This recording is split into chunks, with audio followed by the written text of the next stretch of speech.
muy grato siempre recibir aquí en estudios a Pablo Mieres, el presidente del Partido Independiente. Pablo, ¿qué tal? ¿Cómo te va? ¿Qué tal, Daniel? Bien, un gusto. bien, Gracias por la invitación. igualmente. Encantado de estar por acá. ¿En qué está el partido? Bueno, estamos en pleno trabajo, digamos, como parte de la coalición republicana y a su vez con nuestras propias iniciativas. Yo creo que este es un año en donde va a ser muy importante empezar a plantear algunos temas de fondo que están pendientes hace mucho tiempo. En términos políticos, digamos. En términos políticos y programáticos. Sí, yo creo que la mesa política que se instaló a fin de año de la coalición republicana debería empezar a elegir algunos temas y empezar a buscar los acuerdos técnicos pensando en la perspectiva de mediano plazo. ¿Esa integración no fue por la galería, como para manifestar cierto marco de acuerdos y después no se le llena de contenido a eso? No, al contrario, yo creo que ya hoy estaríamos teniendo en los próximos días una reunión en donde el Partido Nacional y el Partido Colorado han planteado el tema de la inseguridad. Nosotros hemos planteado el tema del problema del agua potable en la zona metropolitana y qué alternativas hay que impulsar. Y además yo creo que es tiempo de empezar a trabajar en grupos técnicos a efectos de promover algunos temas de largo aliento. ¿Eso implica, por ejemplo, de la coyuntura? Claro, integrar un partido, coalición republicana. No, a ver, los partidos somos los tres partidos, eso está fuera de discusión.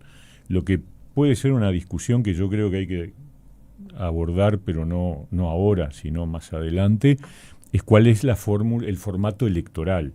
Pero está claro que la coalición está integrada por tres partidos que cada uno tiene su identidad, su historia, sus desafíos, sus definiciones, sus principios. Lo que sí hay es una coincidencia en cuanto a que, cogobernamos en el periodo anterior y hoy creemos nosotros que hay materia suficiente como para instalar un proceso de elaboración de las propuestas, cada uno desde su perspectiva. Y eso no quita que cada uno tenga sus propias prioridades y perfiles, porque así es la vida política, ¿no? De alguna manera es parecido a lo que en el otro bloque es el Frente Amplio. El Frente Amplio es un lema, pero al mismo tiempo está el Partido Comunista, el Partido Socialista, el MPP, el sereñismo, y son todos sectores que tienen su propia vida orgánica. Pablo, dijiste tres partidos, o sea, ya definitivamente se entiende que Cabildo Abierto no se integra. Por lo menos no en estos tiempos, porque nos lo han dicho expresamente, o sea que acá hubo un tiempo durante el año pasado en donde no se produjeron avances significativos a nivel de coalición, por ejemplo, esta coordinación política, justamente porque estaba esa incertidumbre, qué iba a pasar con Cabildo Abierto. Cabildo Abierto tiene claro un planteo diferente, de seguir un camino propio, ha tenido además un acercamiento muy fuerte apoyando iniciativas del actual gobierno, todo respetable y pero son caminos distintos. El tiempo dirá, puede ser que en el futuro cambien las cosas, pero hoy está claro que los partidos que integramos la coalición republicana somos el Partido Nacional, el Partido Colorado y el Partido Independiente. Y sobre esa base es que estamos trabajando. Vamos a ir a algunas ideas que tiene el Partido Independiente respecto a la distribución y al suministro de agua potable en Montevideo, en la zona metropolitana, pero antes me gustaría también hacer una referencia a una especie de concepto paraguas. ¿Cómo has visto este primer año de gobierno? Se está cumpliendo el 1 de marzo. ¿Y qué esperás hacia adelante? ¿Tenés una mirada demasiado crítica con respecto a lo que se ha hecho? En fin. Yo creo que se ha hecho muy poco. Esa es la sensación que uno tiene, es decir, muy poco en cuanto a medidas de fondo, a propuestas de fondo. Y la de fondo que se definió, a la que después vamos a abordar, que es el tema del abastecimiento de agua potable, que es así, es de carácter estratégico, de largo aliento. Yo creo que ha habido un error en la decisión, y independientemente de que hay que buscar caminos para encontrar una solución que sea buena para todos los uruguayos, ¿no? ¿Verdad? Pero le ha faltado iniciativa, le ha faltado propuesta, y lamentablemente yo diría que a veces cuando escuchás la frase, la revolución de las cosas simples, en el fondo está queriendo decir que no tienen un gran proyecto de modificaciones ni de cambios, a pesar de que cuando estaban en la oposición cuestionaban todo lo que el gobierno anterior hacía, ¿no? Entonces me preocupa eso, ¿no? Se destaca que se logró un acuerdo para el presupuesto que tuvo mucho de republicano. ¿Lo viste en esos términos también? A ver, nosotros no votamos el presupuesto y creo que allí hubo distintas opiniones. Nosotros nos pareció que el presupuesto no era un presupuesto con ideas ambiciosas para el futuro, que no tiene, que tiene además proyecciones económicas que cada día más se comprueba que no se van a cumplir. O sea, digamos, la hipótesis de crecimiento de la economía sobre la que se fundó el presupuesto, nosotros dijimos que era exagerada, que era excesiva, y hoy en día cada vez son más las voces que dicen 2.4% promedio anual no va a ocurrir. Y eso va a generar grandes problemas, porque si el gobierno sigue atado a la cuestión de que el gasto no se toca, bueno, ¿cómo logra cubrir sus objetivos y sus previsiones de gastos si no generan los ingresos correspondientes a nivel de recaudación, ¿no? Fuiste ministro de Trabajo hasta no hace mucho. Sí. Y corresponde preguntarte si también la no votación de ese presupuesto por parte del Partido Independiente tenía que ver con el sistema de ajustes que se implementó, considerando ese crecimiento, considerando, por ejemplo, también el valor de la inflación. Sí, justamente nosotros tuvimos un análisis que nos decía, bueno, este presupuesto no es realista, no está orientado en la perspectiva de lo que nos parece que hay que tener en cuenta para resolver para adelante, y sobre todo, todos en el 2024 dijimos que la prioridad era la infancia, que teníamos que atender el tema de la pobreza infantil, casi que no podíamos distinguirnos entre los distintos partidos, porque todos reclamábamos eso, y la verdad que transcurrido el primer año no vemos nosotros una prioridad establecida exitosa, y tampoco vemos un cambio en materia educativa que yo creo que es central. O sea, hay dos asuntos que para el Partido Independiente siempre han sido centrales, que es el tema de la infancia, el tema de la educación y por supuesto el tema del crecimiento y la competitividad. En los tres ámbitos estamos viendo ausencias. Por ejemplo, en materia de trabajo y de crecimiento de la economía, el tema de la mejora de la productividad no estuvo en las pautas que el gobierno presentó a los consejos de salarios. No hubo un planteo de mejora de productividad, que yo creo que es clave si queremos mantener el empleo en los niveles que ellos heredaron, que fueron en niveles significativamente altos, y también en lo que tiene que ver con el nivel adquisitivo del salario, ¿no? Claro. Estuviste en el lugar clave en el mundo laboral, en la titularidad del Ministerio de Trabajo, y allí también sentiste decenas de miles de veces probablemente que es muy difícil hablar de productividad en circunstancias tan heterogéneas. Es que por definición la productividad no puede definirse de manera global. Claro. Hay que aterrizarla en cada sector de actividad, pero hay que aterrizarla. Sí, pero ¿cómo se hace? Y hay que trabajarlo justamente en el marco de la negociación colectiva, en el marco de los consejos de salarios. Así se logró en algunos sectores en el pasado, en el Uruguay. Digamos, hay algunos ejemplos de atar, por ejemplo en la bebida, de atar mejoras salariales a mejora de productividad. Y eso ha funcionado desde hace muchos años. Richard Reed fue el artífice de esa idea, y algo también ha habido a nivel de la construcción, algo en materia de salud. O sea, está claro que la productividad es un concepto imprescindible. Decía Diego Abual, un especialista en temas demográficos, con las tasas, con las perspectivas demográficas que el Uruguay tiene, que son realmente muy preocupantes, de aquí a 20, 25 años, si no duplicamos la productividad vamos a tener problemas, porque la mano de obra, la población económicamente activa va a ir frenándose por un tema de la baja natalidad y del aumento de la expectativa de vida, que genera un gran envejecimiento de la población. Entonces, un salto de productividad es fundamental y para eso hay que empezar ya. Uh-huh. Las mejoras de productividad en Uruguay son del 1% anual. Y nosotros estamos hablando de que se necesita duplicar de aquí a 20 años. Entonces, tenemos que cambiar el ritmo y yo no veo en el gobierno actual esa preocupación de la manera que debería ocurrir, ¿no? Pero sí está planteada una nueva reforma o de pronto la revisión de lo que se hizo en materia de seguridad social en la administración pasada. Sí, yo te voy a decir una cosa, quiero verlos. Quiero ver lo que decían en la oposición, cuestionando que nosotros habíamos corrido la edad de retiro, que habíamos hecho una reforma de la seguridad social.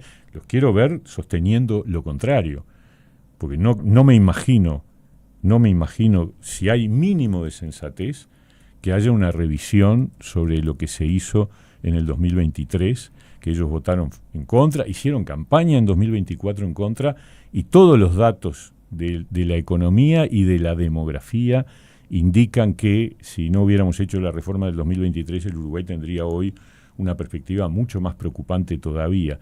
O sea que desandar eso, yo apuesto a que no lo van a hacer, porque entiendo que conocen la realidad y me imagino que en particular el ministro de Economía sabe muy bien que estas cosas no pueden ocurrir, porque él mismo sustentaba posiciones diferentes cuando estaba en su rol académico, técnico. Y entonces, ¿qué le pronosticás a este diálogo social? Bueno, yo creo que no va a tener, nosotros no participamos del diálogo, claro, porque además nos pareció que, bueno, que se estaba cuestionando lo que se había hecho en el periodo de gobierno anterior, y yo creo que lo que se hizo en el periodo de gobierno anterior era lo que había que hacer. Entonces, yo no le veo mucho futuro, no veo cosas relevantes para impulsar, por lo menos en la perspectiva ideológica que está dominando en el PIT-CNT y en algunos sectores del Frente Amplio, ¿no? Volviendo un par de minutos atrás, decías esa fuerte base de consenso que había en el sistema político para atender a la pobreza, en particular la pobreza infantil, y resulta que ahora también plantean que para abarcar ese asunto deben considerar cambios tributarios que afecten a los sectores de los más ricos, ¿no? Sí, el famoso tema del 1%. El famoso tema del 1%.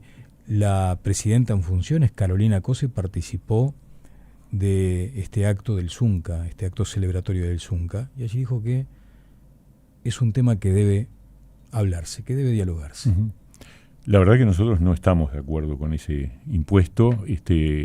Compartimos la opinión de que es un impuesto que en el mundo no se toma en consideración en las principales economías, pero además porque nosotros tenemos que captar inversión. O sea, acá hay un tema que hay que entender.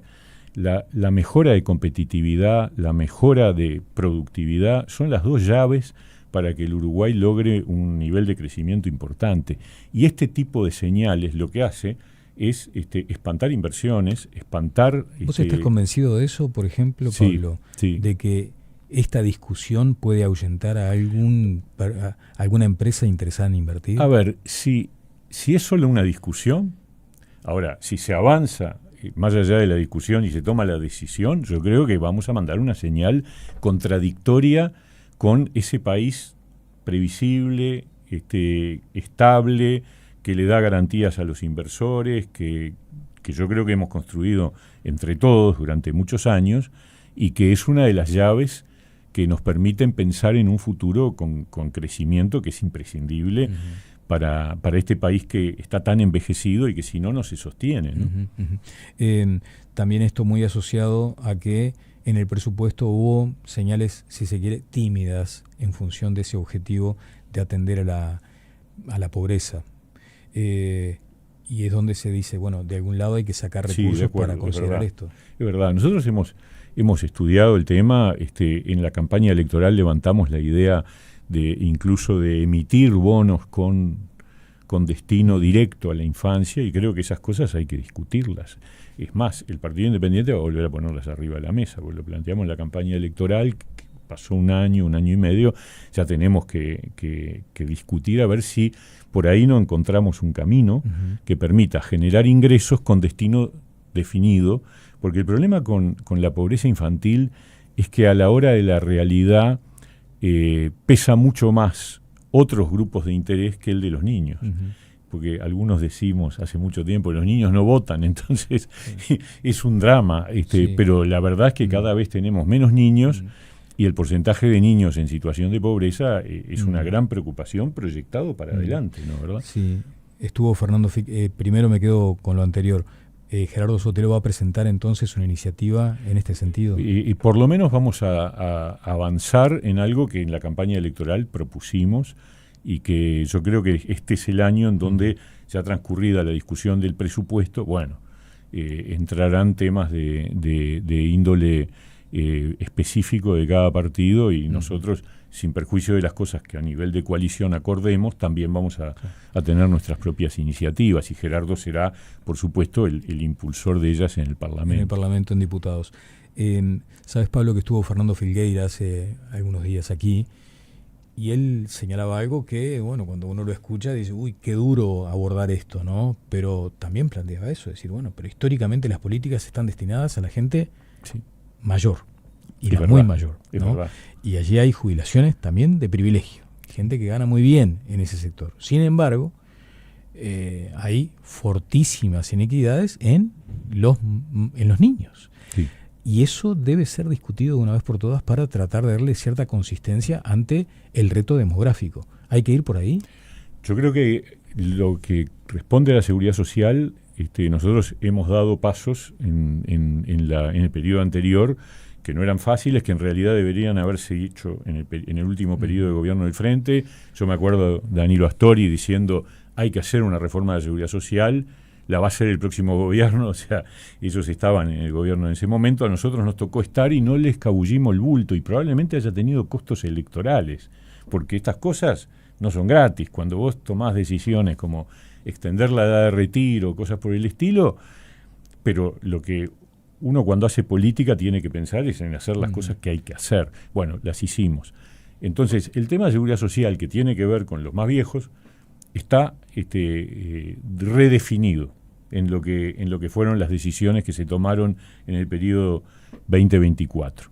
Entonces, ahora el tema es que hay que poner el foco en los niños y ahí hay que tener la grandeza y el coraje de decir, en una distribución del gasto, las familias con niños menores en situación de pobreza tienen que tener un respaldo mucho más fuerte para que esa etapa de la vida la hagan en condiciones de posibilidades futuras. Y lo mismo la reforma educativa. Y en la reforma educativa tenemos una gran oportunidad, Daniel, que es la paradoja de la caída de la natalidad, que es que vamos a tener cohortes de edad cada vez más chicos, con lo cual vamos a tener gurises que ingresan al sistema educativo en un número menor y sin incrementar el gasto en infraestructura y en recursos humanos, podemos atenderlos de mejor manera, porque vamos a tener grupos más chicos y esa es una gran oportunidad. Una gran oportunidad a la que no hay que ceder la tentación de reducir el gasto educativo porque son menos. Tenemos que buscar la manera de que ese gasto educativo impacte en mayor grado sobre las nuevas generaciones. Una cortita porque quiero ir al tema del agua. ¿No fue tibia la reforma educativa que se la planteó como la gran reforma? No, estaba encaminándose. Había que seguir avanzando. No estaba ni terminada, ni yo diría, ni en la mitad. Estábamos en proceso de transformación. El problema es que ahora se generó un freno, porque el gobierno del Frente Amplio nunca compartió esa reforma y no sabemos cuál es la que proponen como alternativa, porque no la han presentado, no hay una. Hoy nadie siente que el sistema educativo esté en un proceso de reforma. Esa es la verdad. Y entonces nosotros sentimos que lo que empezó a andar en el periodo anterior con 2 años de problemas que fueron lo de la pandemia, y bueno, quedó por la mitad. ¿Qué va a hacer el Partido Independiente con respecto al agua? Bueno, nosotros creemos, la verdad, que este es un tema muy de fondo, muy estratégico. Nosotros estábamos de acuerdo con el proyecto Neptuno, con el proyecto Arasatí, lo acompañamos, lo apoyamos.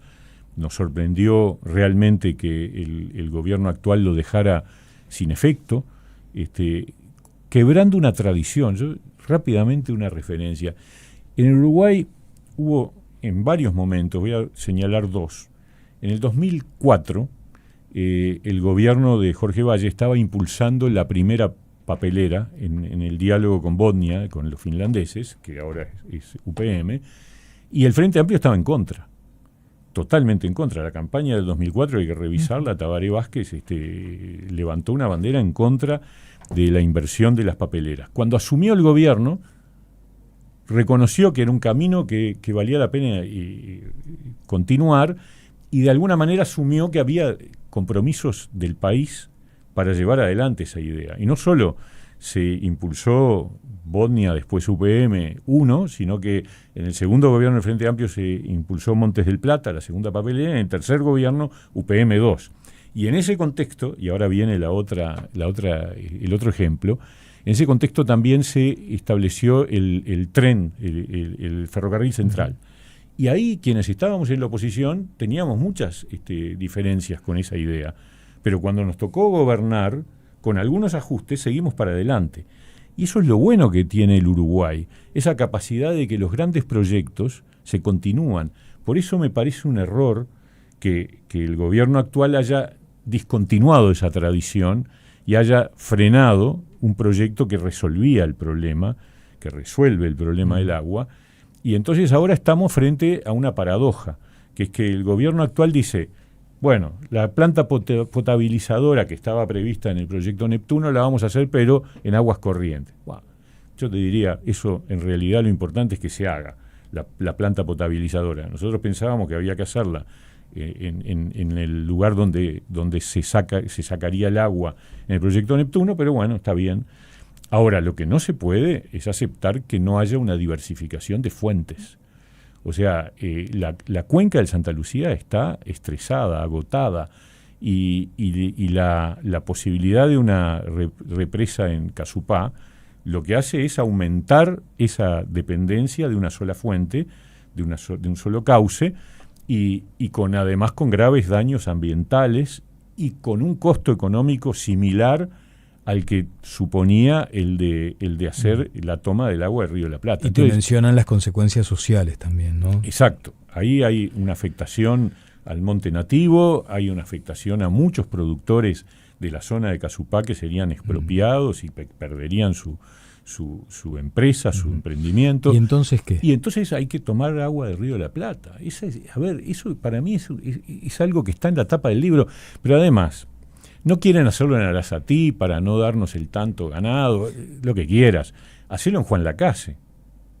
Juan Lacase, la ciudad de Juan Lacase, se abastece de agua del Río de la Plata, toda la ciudad. O sea, ya hay una toma del Río de la Plata a la altura de Juan Lacase. Y Juan Lacase está más al oeste, por lo tanto, ese señalamiento del componente de salinidad estaría que ya en Arasatí es mínimo, pero en Juan Lacase mucho menos. Entonces, hagamos eso, porque la verdad es como decir, bueno, yo voy a tomar agua solo de este vaso. Y cuando se te agote el vaso, ¿qué haces? Entonces tenés que tener otro vaso, para que la gente lo entienda fácil. Entonces, hoy en Uruguay estamos dependiendo de una sola fuente, la zona metropolitana, porque en el resto del país es de otra manera, pero en la zona metropolitana dependemos solo de la cuenca del Santa Lucía. La cuenca del Santa Lucía está en malas condiciones, está en dificultades, y ponerle una represa adicional es un gravísimo error. Basta recorrer la zona y darse cuenta de cuál es el problema. Entonces, lo que nosotros queremos dialogar con el gobierno, y acá voy a tomar una referencia que me parece importante. En el año 2009, el Uruguay estaba con una gravísima problemática de energía. Fue tema de campaña. ¿Qué hacemos con el problema energético? El Uruguay no podía abastecerse de energía. En el 2010 se instaló una comisión multipartidaria y resolvimos el problema energético. A tal punto que hoy Uruguay es un modelo en materia de energía sostenible, de energía renovable, renovable, etcétera. Entonces, ¿por qué no hacer con el agua lo mismo? Estamos todavía a tiempo, y es el momento en donde hay que tomar decisiones relevantes, estratégicas y con mirada de política de Estado. Bien, pero va a haber una carta firmada por Pablo Mieres en nombre del Partido Independiente a todos los demás partidos. Nosotros lo vamos a plantear, no como carta, pero lo vamos a plantear en el ámbito de la coalición, y yo creo que tenemos que hablar con el gobierno y hacer un último esfuerzo para ver si encontramos un entendimiento. Muchas gracias, Pablo. Un gusto grande.